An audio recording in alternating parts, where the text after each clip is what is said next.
All right. What's up, everyone?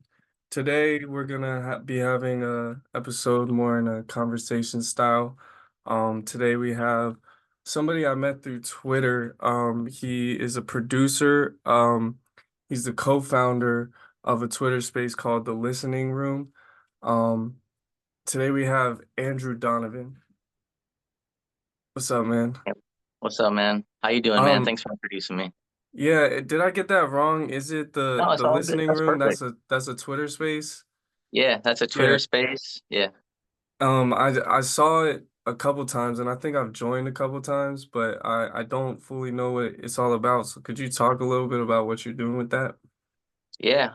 So we've about on like 110 episodes now. We've been going on over like 2 years now, which is kind of crazy. We do it every week, every Wednesday at 5 p.m. Eastern. It's the listening room. And we're pretty much a giant community. We have a Discord and we have producers, songwriters, uh, engineers, we have film directors, project leads, we have just an assortment of everything, DJs, super fans, and everyone in the community submits their music. They come on the space, we run it through our playlist, we share their music, they hop up on stage, they talk about it. If they're new artists, they introduce themselves to everyone in the audience. And it's become just like I said, a giant community where a lot of us in there now, we just work together, you know? Someone will drop some loops or someone will drop some drums or like a vocal idea. Then all of a sudden, someone flips it in like hours, like literally a few hours. And it's just like mind blowing. And a few of these tracks have actually like charted on like radio stations, like BBC Radio. Juice and Odd Shaped Shadow got one of their tracks on there. So, I mean, that's just kind of crazy. Like, just a music community met through Twitter. Yeah, I mean, honestly, I think the power of Twitter right now is insane. Um, I've personally had a lot of opportunities come through Twitter, and I know a lot of other people have as well. We wouldn't be having this conversation right now if it wasn't for Twitter. So how this uh interview right now came about is you had tweeted out at me and a couple other people on Twitter. You said, I'd love to have an interview with any of you and answer any questions if you're interested in learning more about the tech behind blockchain, crypto, and NFTs. So is that kind of the space that you're in, is the crypto space? Yeah, primarily now. So like you said, with like Twitter and Twitter Space is actually coming together. The blockchain that we operate on is the Cardano blockchain. There's different blockchains like Bitcoin, Ethereum, Solana. Those are all separate. Each one is they're not really connected. So Cardano is its own blockchain. And at the time, this is when Twitter Spaces were first coming out, a lot of that crypto community messes with Twitter. So with the rise of Twitter Spaces, everyone started making Twitter Spaces, and we're talking about crypto and the tech, and we're all learning. And off of that, I was like, where are these music people at? Like, I'm sure someone here like makes music. So that's how the listening room actually started. Is we were already in like a crypto Twitter bubble, and then we grew as music producers, artists, and we all started connecting based off of the crypto. So it was just kind of connecting the two communities really into one. And that's why like we're talking about like the collaborations through the Discord. It's so easy nowadays to collaborate because like traditionally like we call it web 2, you know, they have web 3 as crypto, but like in the music industry, if me and you collaborated on a track, right? And we released it together and say it blew up, you know what I'm saying? It would take Spotify like 6+ months to like send that to us. You know what I'm saying? But then how does it really even get to us? You know what I'm saying? Like, how do you get it? How do I get it? Like, how are those splits actually made? And like in traditional senses, because we're in the, I'm assuming are you an independent artist? I mean, technically, yeah. Okay.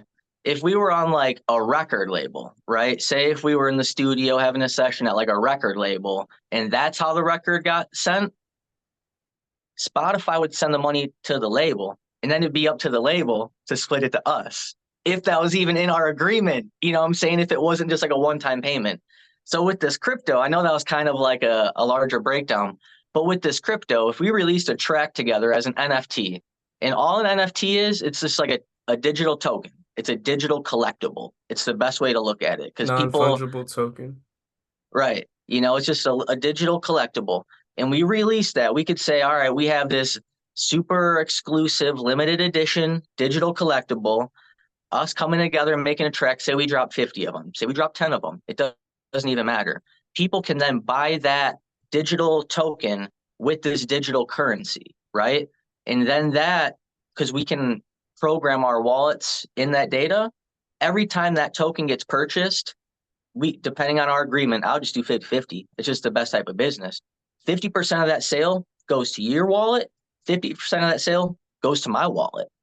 Done. You know what I'm saying? And like in the music industry, that's just like revolutionary, bro. Cause like that exchange could never happen before. You know what I'm saying? Not only waiting months for like the payment layer, but like actually getting it in your hands. Like those are just two impossible feats, which is now instantaneous and automatic.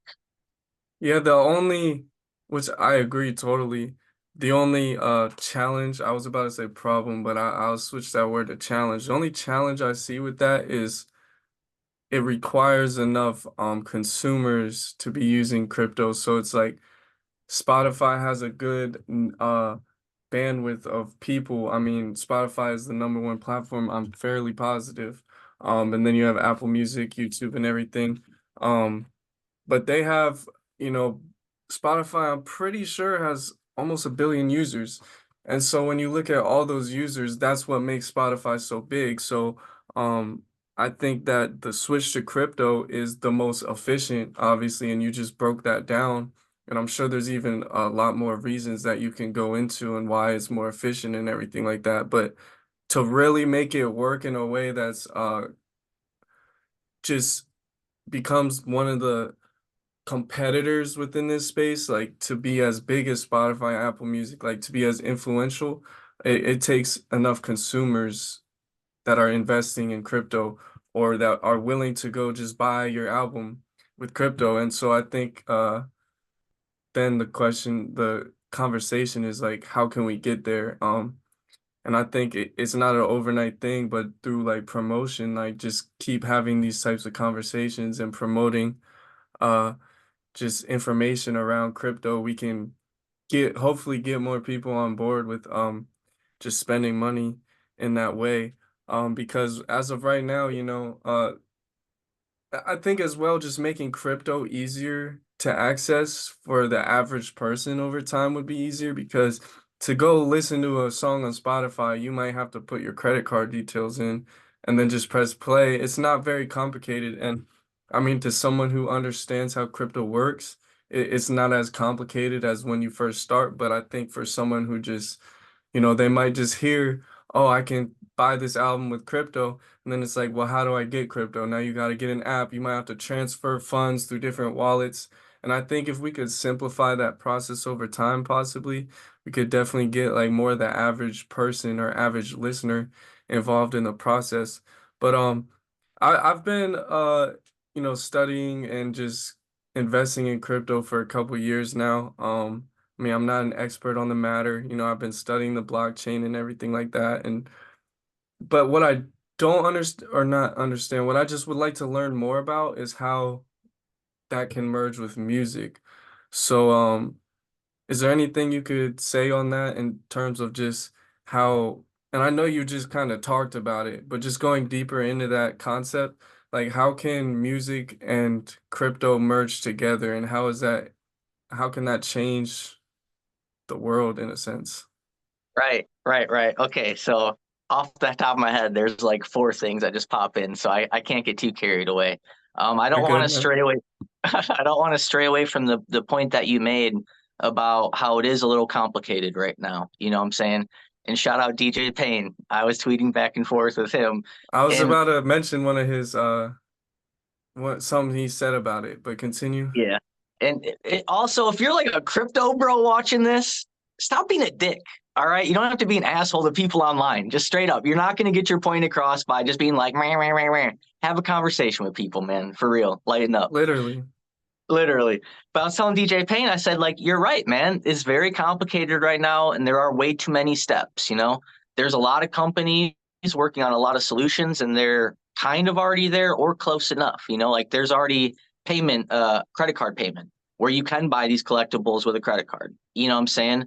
But you still need to set up a wallet. You still need, like, there are still steps, there are solutions, but once again, it's a little complicated. And I relate it to like dial-up internet. You know what I'm saying? Because like I'm a little bit old. I remember hopping on 24, 0.4K, 51K or 56K, and it would be like it used the phone line. People literally could not call the house while you were on the internet. Was that very inconvenient? Yeah. Do we have to get a second phone line just because we were on it all the time so people could call? Yeah. Like it was an extra solution that sucked. But eventually over time, we're on the internet all the day. We don't even think about that. Like, what do you mean phone? Internet doesn't run through the phone line. Wait, phone? Like, you don't get phone calls to the house. You know what I'm saying? Things just kind of evolve and progress where these friction points disappear, So you're right. And I also tell artists it doesn't have to be one or the other. You know what I'm saying? Sell some collectibles to your diehard fans and also push the streaming, Yeah, And if you're yeah, kind of smart, you should be doing both because you have your diehard fan base already. You're growing a more intimate connection with your fan base and your audience this way as well. Now you can push that link to them saying, guys, please listen to my Spotify, rack these views up, play it to your friends. And all of a sudden they feel a part of your story and they actually want to do it and they become like a street team for you. You know what I'm saying? And then to answer your next question about like the possibilities of NFTs, right? So say that happens, say we're just running off the example, we drop a track, and say we make a little exclusive club, just between you and I. 100 people will release 100 tokens. Those people that hold it can have exclusive access to me and you, direct DMs. Maybe we answer producer questions. Maybe we share exclusive loops with them. Maybe we do private workshops with them. You know what I'm saying? Whatever it is, that's our private little community, right? And then they have the ability to even like sell that membership token now to other people that want to get in.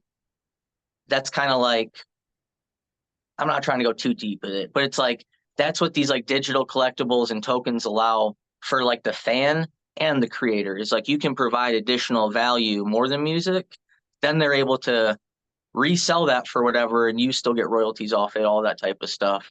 But like growing community, I would say, is a really strong point between Web 2 to Web 3 is you don't really know your Spotify audience. You don't know who's listening. This, you have that direct connection. Um, I would even say this is where we go a little deep. I'm going to try not to go too deep in the woods, but like fractionalization, for a DJ to technically like spin your music, they need to have like the proper sync licensing. They have to have like the performance rights. I believe it's the recording rights or whatever. You can actually sell your tokens with those licenses attached to those tokens. You know what I'm saying? So in your actual NFT, there's a thing called like a metadata, and that has all the information. And you can kind of think about that as like a contract. That's kind of proving what that token represents. So a lot of my time, I'll sell my music for listening purposes only. You know what I'm saying? Not for purpose, not for commercial use, not for promotional use, listening use only. You know what I'm saying? And that's within the contract. You know what I'm saying? I'm not going to hunt people down. You know what I'm saying? But like that protects you legally.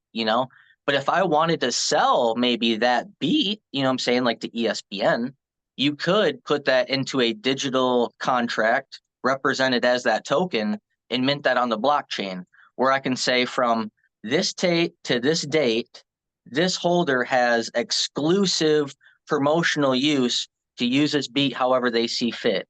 And you can then sell that, you know what I'm saying, while still retaining master rights of your record.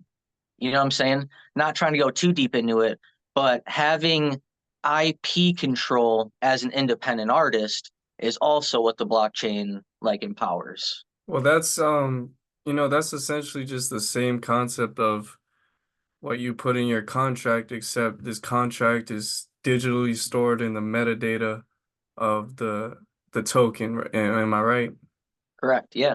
Yeah, so that's interesting. It's not like a huge shift. It's just becoming a little more digital. um and transferable. But you talked about Web 2 to Web 3, and I think that, that is still a new term to a lot of people. Are you able to explain the difference between Web 2 and Web 3? Yeah, I think you just kind of explained it best. It's just this new digital industry, going from traditional physical industry to more of a digital, frictionless, more autonomous industry, because like we were even saying, just on that master's rights, what I'm saying? For for anyone to even get a hold of somebody to sell partial ownership of masters or release these sync licenses, like if you're not the independent artist in charge of doing that management yourself, it's very difficult to have those conversations. And for this new digital payment, you can almost look at like PayPal as like, I wouldn't, they call Web 2.5, but that's kind of like what PayPal is it's still using this like digital frictionless payment. But Web 3 is just this new currency running on these new rails. And I think that's where these two major differences are is the rails and the technology that these payments actually get settled on. So instead of getting settled on Visa cloud Amazon servers, because most servers are hosted through like cloud AWS now, Amazon web hosting. So it's probably settled on Visa or a cloud server. Instead, that payment is settled on like a blockchain layer. And then that transaction is then recorded into the ledger on that blockchain, which is like immutable, meaning that that information can't be changed. So even sometimes like information like contracts will get like redacted, you know what I'm saying? Or sometimes like information will get changed somehow. You know what I'm saying? Like on a paper contract, sometimes stuff happens to numbers, like weird stuff happens. Having this payment rail without these intermediaries is just kind of like that, like shift in difference as well. It's extremely trackable. Like on the blockchain, you can track from where it started to where it ends. So what exactly is the blockchain? Okay. I think like the best way to look at it is it's like a digital highway, right? And when you send a transaction, it's I way that I think of it is like you're sending a car down a digital highway, right? So we'll just put it in like a real perspective. You're an artist, you're selling an album. Say you're minting your album. Like I said, I operate on Cardano. That's the name of the blockchain, and the currency on the blockchain is ADA. So ADA is the currency on Cardano. So you're selling your album, you'll say 100 ADA, which I believe ADA is like 60 something cents right now. I don't know the price, but that'd be like 60 bucks USD, whatever it is.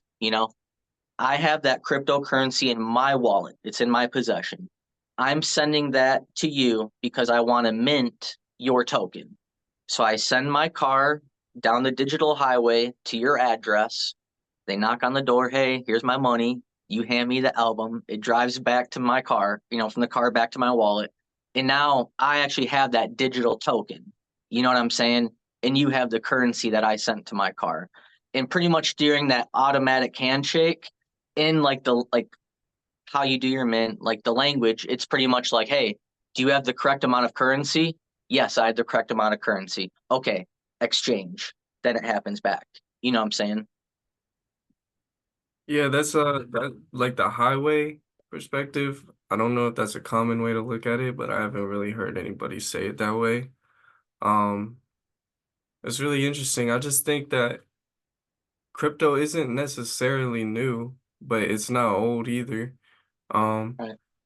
and so I think a lot of people just they have a lot of trouble understanding. It could be confusing, and then you have people who are interested in, studying and you know, you can go read books on this, you can watch YouTube videos that help you figure it out. But I do feel like there's a type of people in the world that just need things simply explained. Like they're not gonna go through the work to actually study things. And that's okay. Not everybody Right. has to be someone who can retain information in that way. Everyone learns different. But I still don't know as much as I could. Nobody does, but I see so much benefit in crypto, and I see it as the future. I mean, obviously a lot of people see it as the future. Some people don't. But I imagine a day where, you're playing a video game and essentially if you're playing Fortnite and Fortnite has, V-Bucks, that's almost the same concept of crypto, except there's not necessarily a blockchain behind it, right? So I sort of see a future where everything from video games to music, even books, everything is merged together within different blockchains where you can just transfer currency between each a lot more easier. And that's just personally what I see, even to the point of, say, GTA radio is playing your music in this. I would see crypto being, you know, paid out in royalties from the game itself. And Yeah. that's just my own opinion. We Yeah. can never know what's gonna happen, but you see a lot of platforms working to create this, I guess, a highway is a good way to put it, between the artist and the money that is made from the streams or royalties from that song. There's one platform, I forget what it was called, but I know they I guess uh nowadays I'm seeing a lot more platforms that are made for crypto and music. But when I first started learning about crypto, there was one platform I saw that I thought did it pretty unique, but I just can't remember the name of it right now. But you said you were doing conferences and stuff. Hmm. That's right. What Yeah. type of conferences were you doing? Uh, Crypto conferences. Right, But right. on top of that, though, which is pretty cool, is like, because like we all met on crypto Twitter. You know what I'm saying? Even the people that run these conferences, like we all really do have a really good type of family vibe. You know what I'm saying? It seems like. So they we will even run like live events at these crypto conferences as well for artists to perform their music live at these conferences. You know what I'm saying? So that's kind of like through the listening room as well with our community, is like we've had artists perform for the very first time at these conferences just on like the music stage that we were able to set up, you Wait, know? so are these conferences in a physical place? They are in a physical place, And are yeah. you the host? Like, are you putting these together, or are you just a guest speaker at these events? I am not. We've hosted our own actual event. We've hosted a 3-day event before, but most of the Really? time, no. Yeah, we did an event in New York. Oh, I was about to say where at. Yeah, on the Lower East Side. That's honestly pretty cool. Are Us- you from New Yeah, York? no, I'm from Detroit. Okay. I'm Yeah, here in Michigan. I'm from DC, so close to New York. Um, if you ever do Bro, we're something like planning that an East again, Coast tour. I'm just being real. We're planning an East Coast tour. who are you working with on this? You have a So team? this is so yeah, this is through like the listening room and other like crypto businesses, because there's just a lot of businesses and projects on the Cardano blockchain that we're trying to all kind of work together with. Because, like you said, there's not a lot of education about crypto. It's kind of difficult to have these conversations and have these presentations with how to even get someone to set up a wallet. You know what I'm saying? Which I hope later we can talk. I hope I can get you a wallet. I'll load you up with some But NFTs and stuff. I do I'll load have you up. I mean I have a couple wallets, but I mean I have a MetaMask wallet and everything. I don't know what is the most efficient way to do everything, but We'll have to get you a Cardano wallet because yeah, okay. they're all kind of different, you know. Right. But Yeah. we'll talk later about that. I'll get you set up. We'll get you loaded with some stuff too. Awesome, man. It'll be fun. Yeah, But no, but yeah, that's the idea is we want to actually go up the East Coast because last year we had the event in New York. So we're kind of thinking having like a flagship event in New York again.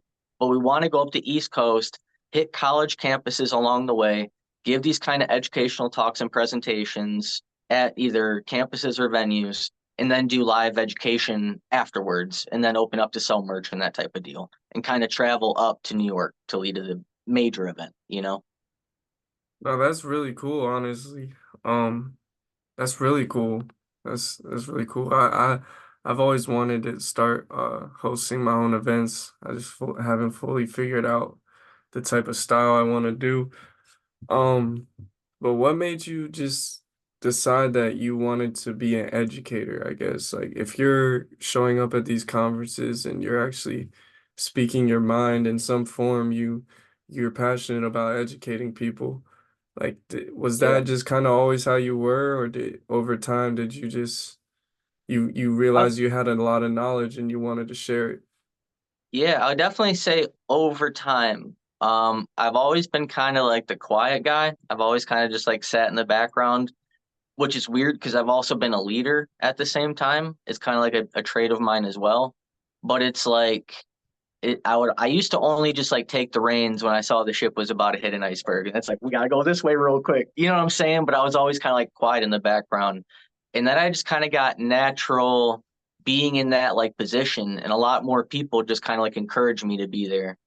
And even through these Twitter spaces have helped out a lot because a lot of people just told me like, yo, man, you need to give like motivational talks, you know? Because sometimes during the listening room, we'll be having fun times, we'll be vibing, and I'll just be hitting these notes, you know what I'm saying? And people are like, like you just need to go out and give more speeches, give more talks. Like we just like love, just like we just want more of that. So I think that they really kind of encouraged me to go off and kind of like offer that is something I can offer. You know what I'm saying? And like even like there was a conference in Detroit, NFT Detroit, and like I reached out and I was like, hey, like I would love to be like a speaker here, you know? Because like I said, every blockchain's different. And I already knew like there weren't many Cardano people. Like Cardano is it's not the most popular, you know what I'm saying? But it's the most popular in some sense, other senses. But I wanted to go there and represent, you know what I'm saying? So just things like that kind of like encouraged me to do it was I think people from the community just saying like, hey, like you're a pretty good like communicator, you know? So this event that you just talked about, how big, like in turn, how big, say just how many people show up to these events? NFT Detroit was probably like 70-ish people, you know? That's pretty But good. yeah. Um, so The bigger ones were in Vegas though. We've done few in Vegas. Was not an organizer, but they were, they brought us on. They're like our boys. They're helping us with the East Coast too. But those ones were a lot bigger, being in like Vegas and also Colorado. Those were like three, four, 500 people so you're saying that you just reached out through email through and you were Twitter. like, Yeah, hey, oh, through Twitter? yeah, That's how you got a slot on this event? yeah. Yeah, Okay. same with a lot of stuff at like NFT NYC as well. There's a big outcry that Cardano wasn't being represented at NFT NYC last year. So they had a big thing where they invited a bunch of people out. And that's when we're like, shoot, like we need to throw an event for like NYC. So we threw one, they had a 3-day event. We threw a satellite event. It was a 3-day event that ran parallel. So it was like you go there during the day, you come to us during the night. And that had like 350 people. That was pretty crazy. That was That's just like a artist selling out a small venue. But just before we move on from that, I just want, because I talked about something like this in a previous interview. I think a lot of people are just trying to find a way to build a career in whatever they're trying to build it in, music, whatever. What I think a lot of people lack is the persistence to go out and seek the opportunities for themselves. So like a lot of people just hope that something falls on their lap, you know? Um, and you could just look at it like a regular job. Like you're not gonna sit on your couch and you're just gonna get a job offer. I mean, it could happen, it's possible, but if you're trying to work at McDonald's, like the only way you're gonna get a job at McDonald's is by going and applying. So I think just the fact that yeah, if you're reaching out to these people and then the result of that is that you got on the event. I think a lot of people can learn from that because there might be a lot of opportunities that you're missing out on by not just simply reaching out to people. You know what I mean? So if you feel like you have value to offer in a certain field, why not just, reach out and see if you can fit on an event or whatever it is. I mean, even say for this interview, like you just tweeted it out and I was like, hey, like, I need some content I need some content, and this is a great topic to have a conversation about. You've always interacted with my content, I see, and I appreciate that. I'm definitely down to join up on the spaces here and there. It just depends on the timing. But I Yeah. think I've joined a couple times and sat through and listened. But you guys get like over 100 people that Mhm. like I was scrolling through the spaces, and there's usually ends up with at least 100 people, which is like for a music space is pretty good because the spaces that go pretty well usually aren't a music audience. So Right. It's yeah, I more like think it's drama dope, centric man. sometimes. Yeah, the Twitter community is awesome, man. Like there's people on Instagram that are supportive, YouTube obviously, but like there's something about what's going on Twitter right now is real direct and Right. intimate. Like people are talking on a daily basis, and it's not like we all know each other because like come on, we got to be honest, this is just the internet. But Right. in a sense, we still are getting to know each other in these small ways, and I think it's just awesome. I really do. I think Yeah, man. and so the fact that you were able to show up and speak at an event just through a Twitter interaction is amazing, honestly. Um, Thank you, bro. No, and for real it is because even for like these events, you know what I'm saying? I had to reach out to projects looking for sponsorships. You know what I'm saying? And that was very uncomfortable for me. That was another thing that I've never had to do. You know what I'm saying? And you get an overwhelming response of no, we're not interested. We don't see the value. Get a bunch of ghosts, get a bunch of left on red. But you do get those few people, you know what I'm saying, that makes that entire effort worth it. You know what I'm saying? We had a successful event in New York because of the sponsorships that we were able to get, and we just barely made it.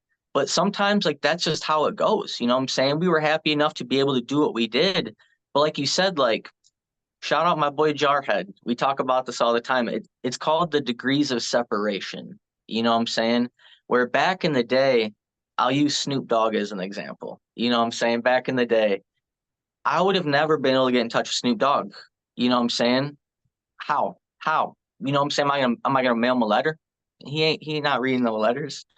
But through the crypto community, he collaborated with a project called Clay Nation. You know, him and his son Champ did a collaboration with like their metaverse, their Baked Nation, where you hold their plots, you actually get their music stems, and you have the IP rights to use their stems. You know what I'm saying? I'm a holder of that project, and I actually talked to those project founders. You know, the Clay team is like really dope. That I'm only 1 degree of separation away. And at the two crypto events ago, it was in Colorado. Champ actually rolled through. You know, his son is pretty dope. I didn't say anything to him personally. My boy did, dapped up hands with him. Might have got a little care package. You know what I'm saying? But like it's the degrees of separation. You know what I'm saying? It's these opportunities. These things that were never available to us are literally just a DM away because maybe maybe you can't message Snoop directly, but you might know somebody who can get a hold of Snoop directly. Back in the day, it'd be like, yo, it's my brother's cousin's niece's sister's nephew knows Snoop. You know what I'm saying? It's like 7 names down the chain. And now it's like, no, through Twitter and social media, it's just like, oh, I know him, or oh, my friend knows him. You know what I'm saying? The degrees of separation went from like 7 to 2. right, which is just networking and building connections. But even and now, you know, you don't even need to know somebody that knows them. I mean, that's an ideal way that like that's a great way to reach them, but not even DM. Like, because a lot of times, if you just reach out to someone on DM, most of these platforms have like request folders and everything, and it's hard to get right to where they're gonna see it, much less if they have 100 DMs a day. But what I see as really efficient is if you can get to the point that you're actually reaching enough people, then instead of going directly through DM, you just make a post and tag them or find a way to reach them through your community. And then through that, when you send them a DM, your name is going to be familiar. So they're more likely to just click on it. So Yeah, that's yeah, true, man. if That's you real know smart. somebody that knows somebody, that's that's that's one of the best ways to network. But apart from even having a DM directly, if you can just Right. make a post that is big enough to get people to see it, then they're gonna have to know about you. And I've actually had opportunities come just because of that. So That's really they smart. just That's a really good. That's really good. well, I what really sparked the idea is there's this guy named Charlie. He had an interview on the Producer Grind podcast. Like he started out managing I think it was Soldier Boy. Can't remember, but basically he said like, all right, he gets a ton of DMs a day. He's like, if you want an opportunity with me, I want to see you be creative about it. Like make a viral video and like make me a part of the concept in some way. And obviously like you don't need to do that every time. Sometimes a DM is just enough. But that really sparked the idea of like, all right, well, if you make a viral video that's targeted toward this person, at a certain point they're gonna have to see it. Like they have absolutely no choice. So Smart. it's just like using your community to carry you forward to to reach these people. I think, but that there's no one size fits all when it comes to networking. Like there's so many different ways of networking. You might just run into somebody at the grocery store, or Mm. like you were at a live event and his son showed up. So there's so many ways to network in this day and age. Um, but honestly, so yeah, I'm on Zoom and I don't have the subscription, so it kind of cuts off at 40 minutes. Okay. So that's where we're at about now. So I Okay. think that's a good cutoff time. Yeah. Yeah. Um, but there's definitely some good information in here, and I think just a chill little talk. Um, Definitely gonna post the clips on Twitter and everything like that. YouTube, everything. Is there do you want to just tell people where they can find you at? Yeah. Hit me up on Twitter. It's at RC, the two letters RC underscore 1137. So RC 1137. Hit me up on Twitter. It's the best way. Um, if you go hit up, I think it's sorry. I think the actual Twitter is the listen room, but we go by the listening room. But at the listen room as well on Twitter. Follow us there. We have a Twitter space, we have a music community, we have a Discord invite link there, and hop in this network because like the network of producers and artists is just like crazy. Because like we talked about earlier, it's so easy now for people just to create music, put it out, and like make money. And we already know like it's not about making money, it's about making the best music possible. But at the same time, if you don't have a focus to make money, you'll be that starving artist forever because it's already so hard to make money. It's like you were talking about before. If you don't have a plan, it's not just going to fall in your lap. Maybe it might, but more chances than not, money just doesn't come out thin air, you know? So it just makes everything easier now. Yeah, for sure, for sure. Well, I'm glad you reached out to me, man. Thank you for your time. For Yeah, anybody thank you, bro. watching, there's definitely more content coming like this. I'm down to do another one of these if you want and keep Yeah, me diving too. into the information. Yeah, I feel like Uh, there's a whole lot we can still talk about, you know what I'm saying?